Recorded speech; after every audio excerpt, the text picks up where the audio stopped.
Subscribe कीजिए are K learning channel को और बेल आइकन प्रेस कीजिए लेटेस्ट वीडियो सबसे पहले पाने के लिए।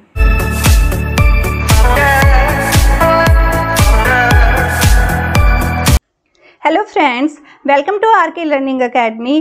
फ्रेंड्स, आज के इस वीडियो लेक्चर में हम चाइल्ड डेवलपमेंट एंड पेडागोजी के लेसन 7 जिसका हम सेकंड पार्ट आज करेंगे, लैंग्वेज एंड थॉट, भाषा और विचार का एक पार्ट हम कर चुके हैं। फ्रेंड्स, फर्स्ट पार्ट में हमने skills of language, parts of language and steps of language development ये सब हमने कवर किया था। फ्रेंड्स, आज के इस वीडियो लेक्चर में हम learning of according to psychologist, nature of language, order of sequence of language development, sources of language learning ये सब हम अच्छे से कवर करेंगे और साथ ही क्वेश्चंस की भी प्रैक्टिस करेंगे। फ्रेंड्स, आई होप वीडियो आपको जरूर पसंद आएगी, तो आप इसे लाइक एंड शेयर जरूर कर दीजिएगा। फ्रेंड्स, अगर फर्स्ट टाइम चैनल पर विजिट कर रहे हैं तो चैनल को सब्सक्राइब कर लीजिएगा, साथ ही बेल आइकन को प्रेस कर लीजिएगा ताकि हर न्यू अपडेट का नोटिफिकेशन आपको सबसे पहले मिल सके। तो फ्रेंड्स, आइए आज की क्लास स्टार्ट करते हैं और देखते हैं कि मनोवैज्ञानिकों के अनुसार भाषा का सीखना क्या बताया। फर्स्ट हम करेंगे according to Skinner and I P. Pavlov. Skinner और पैवलोव कौन थे फ्रेंड्स? ये बिहेवियरिस्ट थे जिनको हम व्यवहारवादी कहते हैं। और according to them a language is learned through practice, imitation and repetition. ये दोनों ही व्यवहारवादी थे। तो फ्रेंड्स, इनके अकॉर्डिंग क्या होता है, देखिए, according to them a language is learned through practice, imitation and repetition. Pavlov और जो स्किनर है, इनके द्वारा लैंग्वेज को हम कैसे सीख सकते हैं? प्रैक्टिस के जरिए हम सीख सकते हैं। और इमिटेशन या फिर रिपीटिशन, प्रैक्टिस हो जाएगा हमारा, बार बार हम अभ्यास करके, बार बार ट्राई करके उस चीज को सीख सकते हैं।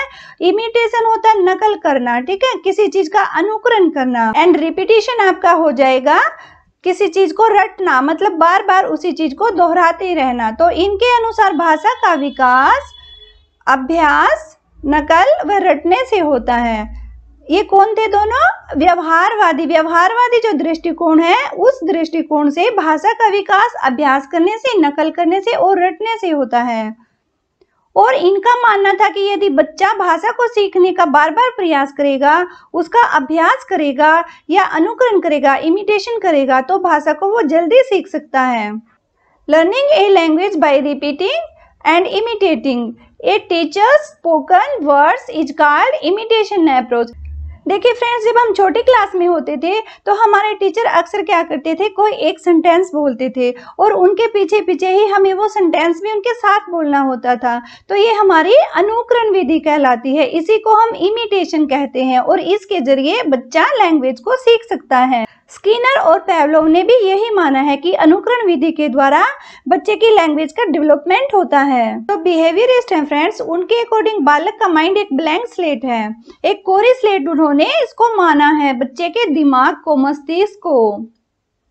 लेकिन जो कॉग्निटिविस्ट हैं, Chomsky advocated the language is already present in human mind. जो संज्ञानात्मक रुख रखने वाले, अप्रोच रखने वाले चॉम्स्की हैं, उनके लिए भाषा मानव मस्तिष्क में पहले से ही विद्यमान थी। वो कहते हैं कि बच्चे को सीखने का प्रयास करने की जरूरत नहीं होती क्योंकि उसके माइंड में ऑलरेडी लैंग्वेज प्रेजेंट रहती थी। पियाजे के अकॉर्डिंग भाषा अन्य संज्ञानात्मक तंत्रों, जो कॉग्निटिव सिस्टम होता है, उसकी भांति ही एनवायरनमेंट के साथ इंटरेक्शन के जरिए वो विकसित होती है, डेवलप होती है। पियाजे जन्मजात भाषिक क्षमता वाली संकल्पना से सहमत नहीं हुए। नेक्स्ट देखिए friends, according to Vygotsky. Vygotsky के अनुसार क्या कहा गया, देखिए, in Vygotsky language development society and culture played an important role. Vygotsky के भाषा के विकास में सोसाइटी और कल्चर, समाज और संस्कृति का मेन इंपॉर्टेंट रोल रहता है। According to him, a child's language is the result of his interaction with the society. उन्होंने कहा है कि बच्चे की जो लैंग्वेज का विकास होता है वो समाज के साथ अंतःक्रिया करने से ही होता है। इनके अनुसार बच्चे की भाषा समाज के साथ संपर्क का ही रिजल्ट होता है और वे समाज के साथ अंतःक्रिया, इंटरेक्शन करके सीखते हैं। और इसे इन्होंने दो प्रकार का बताया फ्रेंड्स, दो टाइप्स बताई इसकी। एक हो जाएगी इनर स्पीच और सेकंड हो जाएगी हमारी सोशल लैंग्वेज। इनर स्पीच वो होती है जिसमें बालक खुद से आप सेल्फ सेंटर्ड होकर बात करता है, उसे हम इनर स्पीच कहते हैं। जो खुद से ही बातें करता रहता है बच्चा, बड़बोलापन उसमें हो जाता है, वो मतलब आपने देखा भी होगा कई बार छोटे बच्चे खुद में ही बातें करते रहते हैं, तो ये उसकी इनर स्पीच हो जाएगी। सेकंड है हमारा सोशल लैंग्वेज, जिसे हम सामाजिक भाषा कहते हैं। इस सामाजिक भाषा के अंतर्गत वो समाज के साथ इंटरेक्शन करके अपनी लैंग्वेज का डेवलपमेंट करता है। एंड नेक्स्ट देखिए friends, according to Noam Chomsky के अनुसार भाषा का विकास संप्रति कैसा। फ्रेंड्स इनके अकॉर्डिंग भाषा एक जन्मजात प्रवृत्ति है। तो इन्होंने क्या कहा है, देखिए friends, according to Chomsky each child has a innate preposition to learn language. इनके अनुसार भाषा जन्मजात प्रवृत्ति है, बालक के अंदर जन्म के साथ ही भाषा सीखने के गुण होते हैं। और ये कहते हैं कि each child is born with language acquisition device, जिसे शॉर्ट में LAD भी कहते हैं। ये आपका कई बार क्वेश्चन में भी पूछ लिया जाता है। LAD मीन्स हो जाएगा आपका लैंग्वेज एक्विजिशन डिवाइस, ठीक है। तो इनके अकॉर्डिंग जो ये लैंग्वेज एक्विजिशन डिवाइस होती है, भाषा अर्जन का जो यंत्र होता है, वो बालक में जन्म के साथ ही होता है। और यह यंत्र उस बालक को सार्वभौमिक ग्रामर को, जो सार्वभौमिक व्याकरण होती है, यूनिवर्सल ग्रामर को सीखने में हेल्प करता है। और नेक्स्ट देखिए friend, Chomsky further said that this device has children in transforming the rules of grammar of one language to another language. वो एक भाषा से दूसरी भाषा के नियम बनाने के लिए उसकी हेल्प करता है। कौन? जो लैंग्वेज एक्विजिशन डिवाइस होती है। LAD के द्वारा बालक एक भाषा से दूसरी भाषा के नियमों का फॉर्मेशन करना सीख जाता है। नेक्स्ट देखिए फ्रेंड्स, भाषा की प्रकृति, नेचर ऑफ लैंग्वेज, ये कैसी होती है इसके बारे में भी आप देख लीजिए। फ्रेंड्स नेचर ऑफ लैंग्वेज के बारे में भी एक क्वेश्चन आपका पूछ ही लिया जाता है। आपके टीचिंग एग्जाम हो या आपका टेट एग्जाम हो या CTET हो, यहाँ से क्वेश्चन आपका पूछ लिया जाता है कि भाषा की प्रकृति कैसी है। ये आपकी अर्जित संपत्ति है या पैतृक संपत्ति है, या फिर आपको ऑप्शन में और कई चीजें दे दी जाती हैं। तो आइए इनको थोड़ा डिस्कस कर लेते हैं। देखिए लैंग्वेज क्या है, इसकी प्रकृति क्या है। Language is a indicative resource of expression. ये क्या हो जाएगा, एक सांकेतिक संसाधन है। किस चीज का? एक्सप्रेशंस का, मतलब विचारों को व्यक्त करने का एक सांकेतिक संसाधन है। नेक्स्ट है आपका language is related to thoughts. ये हमारे विचारों से संबंधित होती है, क्योंकि जो हमारे विचार होते हैं उन्हीं को हम प्रकट करते हैं और वही भाषा का रूप बनकर सामने आते हैं। देखिए friends, language is an acquired property not an ancestral property. Language जो हमारी है वो एक एक्वायर्ड प्रॉपर्टी है, यानी हमारी अर्जित प्रॉपर्टी है। नॉट एन एंसेस्ट्रल प्रॉपर्टी, ये कोई हमें पैतृक संपत्ति में नहीं मिली है, ये हमारी पैतृक संपत्ति नहीं है, ये हमारी अर्जित संपत्ति है, जिसे हम अपने प्रयासों के द्वारा, अपनी मेहनत से, अपने प्रयत्नों के द्वारा सीखते हैं। नेक्स्ट देखिए friends, language is related to society and culture. Language हमारे समाज से, हमारी संस्कृति से संबंधित होती है, ठीक है। अगर हमारा समाज और संस्कृति ही नहीं रहेंगे तो वहाँ पर भाषा का विकास भी नहीं हो पाएगा, क्योंकि जो भाषा का रिलेशन है, जो भाषा का संबंध है हमारा, वो हमारे समाज के साथ, हमारे परिवेश के साथ, हमारी संस्कृति के साथ जुड़ा हुआ है। इसलिए फ्रेंड्स अगर क्वेश्चन में ये ऑप्शन आपकी आ भी जाती है तो किससे रिलेटेड हो जाएगी आपकी? ये सोसाइटी एंड कल्चर से रिलेटेड हो जाएगी हमारी लैंग्वेज। नेक्स्ट देखिए friends, language is learn through imitation. Imitation होता है हमारा अनुकरण करके या किसी चीज की नकल करके। तो हम कैसे सीखते हैं लैंग्वेज को? अनुकरण के द्वारा सीखते हैं। फ्रेंड्स इमिटेशन को आप इजीली समझ सकते हैं। देखिए आपके घर में छोटे बच्चे होते हैं, या हम भी जब कभी छोटे थे तो हमारे घर में जो कोई बड़े होते हैं, या हमारे पेरेंट्स या हमारे ब्रदर सिस्टर जो बड़े होते हैं, तो हम उन्हीं का अनुकरण करते हैं, उन्हीं की कॉपी करने की कोशिश करते हैं। जैसे वो बोलते हैं वैसे ही सेंटेंस बनाना हम सीख जाते हैं। जिस चीज को वो जिस नाम से पुकारते हैं हम वो चीज सीख जाते हैं। तो इसे हम अनुकरण के द्वारा सीखना कहते हैं, यानी कि आप इमिटेशन के द्वारा सीख रहे होते हैं उस टाइम पर। और यही विधि हमारी, जब हम स्कूल में होते हैं तो टीचर भी हमें इसी विधि से सिखाते हैं। वो कोई सेंटेंस बोलते हैं और हमें रिपीट करने के लिए कहते हैं, तो हम जो वो बोलते हैं उसके साथ साथ उनका अनुकरण करके हम वही वाक्य उनके साथ बोलते हैं।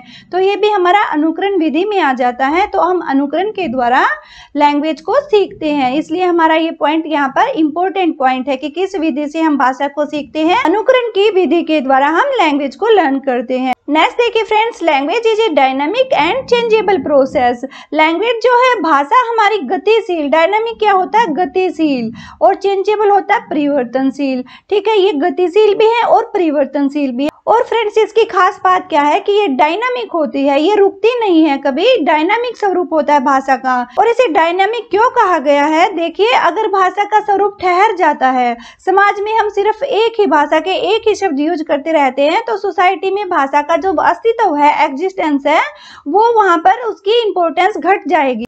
भाषा की जो जीवंतता होती है वो खत्म हो जाएगी। इसलिए एक अच्छी भाषा को डायनामिक होना बहुत जरूरी होता है। और ये गतिशील कैसे होती है, इसका समाज के साथ साथ हमारी भाषा का भी स्वरूप बदलता रहता है और इसमें चेंजेस भी होते रहते हैं। कभी कभी जैसे दूसरी लैंग्वेज होती है तो उनके वर्ड्स हमारी दूसरी भाषा में समाहित हो जाते हैं, तो इससे उसका जो स्वरूप है वो बदलने लगता है। और गतिशील इसलिए रहती है फ्रेंड्स क्योंकि हम नई नई चीजों को, नए नए वर्ड्स को सीखते हैं, उन्हें प्रयोग करते हैं, तो वो हमारी भाषा के स्वरूप में शामिल हो जाते हैं।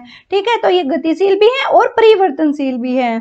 ये भाषा की एक मुख्य विशेषता है, इसलिए हमने इसको थोड़ा ज्यादा डिस्कस किया। यहाँ से कई बार अक्सर पूछ लिया जाता है फ्रेंड्स कि भाषा गत्यात्मक स्वरूप वाली है या परिवर्तनशील है। ठीक है, इस तरह से क्वेश्चन को घुमा के पूछ लिया जाता है, तो इनको आप एक बार अच्छे से समझ लीजिए, तो आपके क्वेश्चन यहाँ से कभी रॉन्ग होंगे ही नहीं। नेक्स्ट देखिए, language is a behavioural subject. ये हमारा एक व्यवहारवादी विषय है। और ये व्यवहारवादी क्यों है फ्रेंड्स, क्योंकि हम भाषा को डेली लाइफ में, अपनी रूटीन में इसका यूज करते हैं। ठीक है, इसलिए हमारे जो व्यवहार में शामिल होती है वो हमारी व्यवहारिक चीज होती है। और भाषा हमारे व्यवहार का ही सब्जेक्ट है, व्यवहार का ही विषय है, क्योंकि हमने तो अपने बातों को कहने के लिए, सुनने के लिए भाषा की अक्सर जरूरत होती है। कोई भी बात किसी दूसरे को कहते हैं या उसकी सुनते हैं तो वो सब भाषा ही होती है। तो इसलिए फ्रेंड्स हमारा ये व्यवहारिक सब्जेक्ट होता है, व्यवहारिक विषय होता है। देखिए, language cultivates various events of life. भाषा जो है वो हमारे जीवन के बहुत सारे इवेंट्स को कल्टीवेट्स करती है, मतलब उनको साधती है, सफल करती है। ठीक है, तो हमारे हर इवेंट्स में भाषा का हमारा यूज रहता ही है। नेक्स्ट देखिए friends, language is used in various references of life. हमारे जीवन के अनेक संदर्भों में हम भाषा का प्रयोग करते हैं, तो ये तो कॉमन सी चीज है, क्योंकि हमारी लाइफ से कोई भी जुड़ी हुई चीज है वहां पर भाषा का होना तो लाजमी बनता है। और एक मोस्ट इंपोर्टेंट हमारा पॉइंट है friends, a language flourishes by the infusion of other language.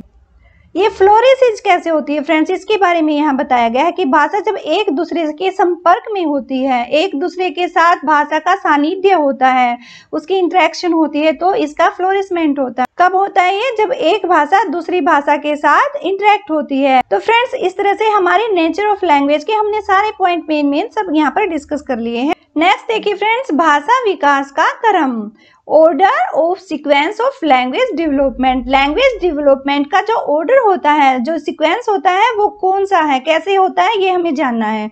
देखिए सबसे फर्स्ट आपका हो जाएगा यहाँ पर रिकॉग्निशन ऑफ साउंड। हम एक साउंड की रिकॉग्निशन करना स्टार्ट करते हैं, मतलब सबसे पहले आप ध्वनि को पहचानेंगे। और जब बालक 6 से 7th मंथ तक होता है, 6 से 7 महीने का वो होता है, तो वो रिकॉग्नाइजिंग शुरू कर देता है साउंड की, मतलब आप ध्वनियों की पहचान करना आरंभ कर देता है। और जैसे जैसे वो बड़ा होता है, थोड़ा उसकी जैसे एज बढ़ने लगती है, तो उस साउंड को पहचान करके वो स्माइल करना शुरू कर देता है।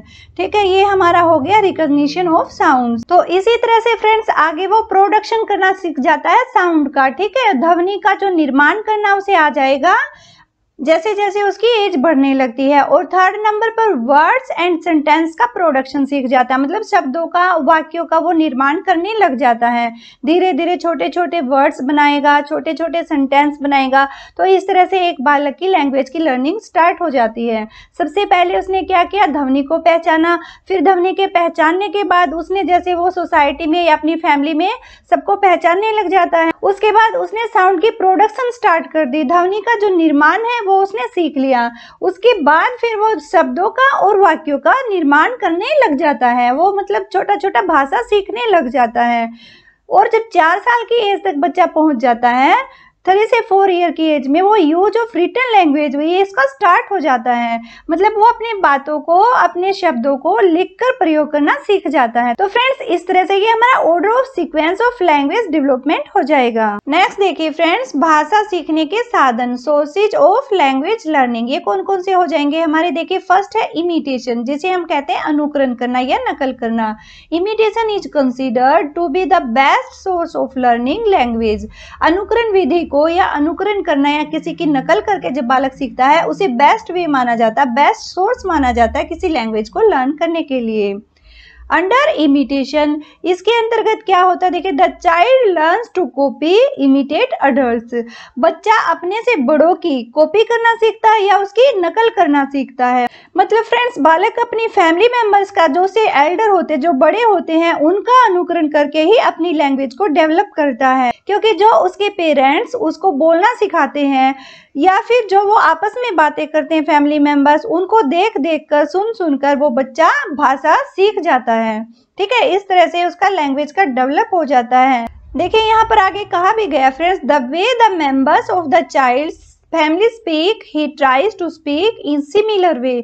जैसे उसके फैमिली मेंबर्स बोलते हैं, एक बालक उसी की कोशिश करता है, उसी प्रकार से उनके समान ही वो बोलने की कोशिश करता है। और स्किनर महोदय जो हैं वो बिलीव करते हैं कि इसमें imitation to the best way of learning a language. Friends यहाँ पर स्किनर के बारे में बताया गया। स्किनर महोदय का विश्वास है कि अनुकरण विधि ही बेस्ट वे है किसी लैंग्वेज को लर्न करने का। इनके अनुसार एक भाषा को सीखने का सबसे अच्छा तरीका है इमिटेशन, अनुकरण विधि, किसी चीज का नकल करना, कॉपी करना। उसके द्वारा एक बालक अच्छे से सीख सकता है किसी भी भाषा को। नेक्स्ट देखिए फ्रेंड्स, लिसनिंग स्टोरीज। सेकंड वे हो जाएगा कहानियों का सुनना। जो कहानी हमारे दादा दादी, चाचा चाची, माता पिता ये सब हमें कहानियां सुनाते हैं, तो उससे क्या होता है, हमारी वोकेबुलरी की पावर बढ़ जाती है और जिससे बालक बोलना सीख जाते हैं। तो ये स्टोरियां सुनाना, ये लिसनिंग स्टोरीज भी हमारा लैंग्वेज डेवलपमेंट में इंपॉर्टेंट रोल प्ले करता है। और थर्ड नंबर पर आपका हो जाएगा कंट्रोवर्सी, जिसे हम प्रश्न उत्तर या उत्तरोत्तर भी कहते हैं। इसमें बच्चा क्वेश्चन पूछता रहता है, दूसरों के पूछने पर स्वयं भी उत्तर देता है। तो इससे क्या होता है, बच्चे में क्यूरियोसिटी बन जाती है, वो जिज्ञासु हो जाते हैं और इस प्रकार वे फिर अपने से बड़ों से प्रश्न पूछते रहते हैं, जिससे उनके ज्ञान के साथ साथ भाषा का भी विकास होता है। क्योंकि प्रश्न निर्माण किसी भी लैंग्वेज के डेवलपमेंट में हेल्प करता है। और नेक्स्ट पॉइंट है फ्रेंड्स हमारा बातचीत करना, कन्वर्सेशन। कन्वर्सेशन के द्वारा भी हमारी भाषा का विकास होता है। जो छोटे बालक होते हैं जब वो बातचीत करना सीख जाते हैं, तो ऐसे ही अपने फ्रेंड्स के साथ, फैमिली मेंबर्स के साथ जब उनको बातचीत करना आ जाता है, तो धीरे धीरे फिर उनकी लैंग्वेज भी डेवलप हो जाती है। और स्कूल में टीचर्स के साथ, अपने फ्रेंड्स के साथ वो बातें करते हैं या बातचीत करना उनको आ जाता है, तो उनकी लैंग्वेज भी डेवलप हो जाती है। तो फ्रेंड्स इस तरह से ये चारों साधन हमारे लैंग्वेज की लर्निंग के अच्छे साधन माने गए हैं। आपका इमिटेशन, लिसनिंग स्टोरीज और कंट्रोवर्सी एंड कन्वर्सेशन, ये सब आपके इंपॉर्टेंट सोर्सेज हो जाते हैं किसी भी लैंग्वेज को लर्न करने के लिए। नेक्स्ट है फ्रेंड्स हमारा द्विभाषिकता और बहुभाषिकता, बाइलिंगुअल और पॉलीग्लोटिज्म। देखिए फ्रेंड्स यहाँ पर एक बालक को अगर 2 भाषाओं का ज्ञान हो जाता है तो उसे हम कहते हैं द्विभाषी। मतलब यहाँ पर बालक की द्विभाषिकता का विकास होता है। और 2 से अगर उसके पास 4 भाषाएं या 5 भाषाओं का उसे नॉलेज हो जाता है, तो उसे कहेंगे बहुभाषिकता का ज्ञान है। फ्रेंड्स यहाँ पर देखिए हमारी मदर टंग है जैसे हिंदी, और हिंदी के साथ साथ हमारी सेकंड लैंग्वेज हो जाती है इंग्लिश। ठीक है, हमने 2 भाषाएं सीख ली तो हम बन जाते हैं यहाँ पर द्विभाषी। ओके फ्रेंड्स, इन लैंग्वेज के अलावा अगर आप किसी और लैंग्वेज को सिलेक्ट करते हैं, जैसे आप कॉलेज में हो चुके हैं, तो आप जर्मन को, इटालियन को, स्पेनिश को, फ्रेंच को, इनको आप ऑप्शनल सब्जेक्ट में पढ़ते हैं, तो आपको 3-4 लैंग्वेज का नॉलेज हो जाता है। तो ये हमारा बहुभाषिकता में आ जाता है। ठीक है फ्रेंड्स, नेक्स्ट टॉपिक हमारा हो जाएगा थॉट्स का, विचार का। विचार किसे कहते हैं, देखिए अपने मन में आए हुए शब्दों को अभिव्यक्त करना विचार कहलाता है। जो भी शब्द हम सोचते हैं उन्हें ही हम अभिव्यक्त करते हैं, जो कि विचार कहलाते हैं। ठीक है, भाषा संप्रेषण में विचारों का बहुत महत्व होता है, क्योंकि विचारों का आदान प्रदान ही हमारा संप्रेषण कहलाता है। इनकी टाइप्स क्या क्या होती है, देखिए एक होते हैं वर्बल थॉट्स, जिसे हम शाब्दिक विचार भी कहते हैं। दूसरे होते हैं हमारे नॉन वर्बल थॉट्स, जिन्हें हम अशाब्दिक शाब्दिक विचार कहते हैं। शाब्दिक विचार में क्या होता है, हम देखिए बोलकर या लिखकर अपने विचारों को प्रेजेंट करते हैं तो उनको हम वर्बल थॉट्स कहते हैं, शाब्दिक विचार कहते हैं। और अशाब्दिक विचार कौन से होते हैं, जिनमें हम लिखकर कोई अपने विचारों को प्रकट नहीं करते बल्कि इशारों से, उंगली से, आंख दिखाकर, ठीक है, इस तरह से अगर हम संकेतों के द्वारा अपनी बातों को समझाते हैं तो वो हमारे अशाब्दिक विचार हो जाते हैं। नेक्स्ट देखिए friends, elements affecting child's language and thoughts.